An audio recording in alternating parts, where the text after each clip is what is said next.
Ise and the Luminous City. Ise stepped off the bus and into a wave of warm air. "Welcome to Aydın," shouted Arda, her cousin, giving her a huge hug. Ise looked around.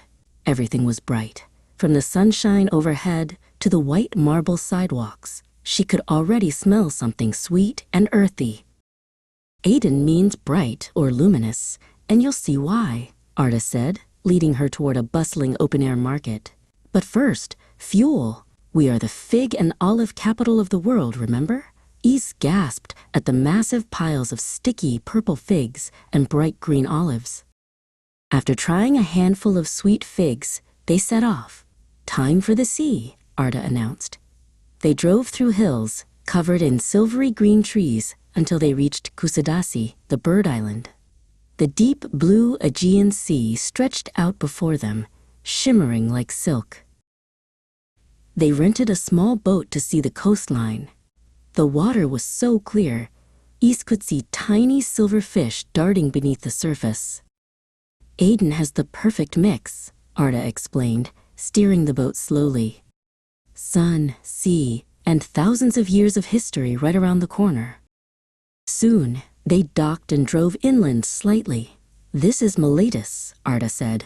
Ise shielded her eyes. Before her stood an ancient Roman theater, huge and silent, carved into the hillside. It looked like a giant stone clamshell waiting for the audience to arrive. Miletus was a key city in the Ionian League, famous for its thinkers and philosophers like Thales, Arda whispered, their voices echoing off the old stones.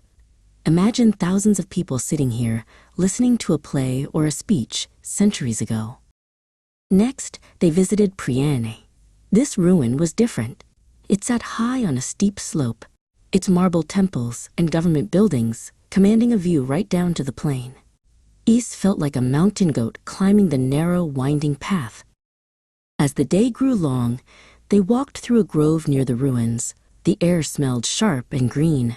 "Olives!" Ise realized. Arda showed her how the low-hanging branches were heavy with the small, dark fruit, ready for harvest to make Aydın's famous oil. "So what did you learn about Aydın?" Arda asked as they drove back, the sun setting in brilliant orange and pink over the hills. Ise leaned back, tired but happy. "It's bright, it's old, and it feeds the world with its amazing figs and olives." Ise took a deep breath of the cool evening air. She had seen ancient history, felt the strong Aegean sun, and tasted the best figs ever. She knew she would need many more days to explore every corner of wonderful, luminous Aydın.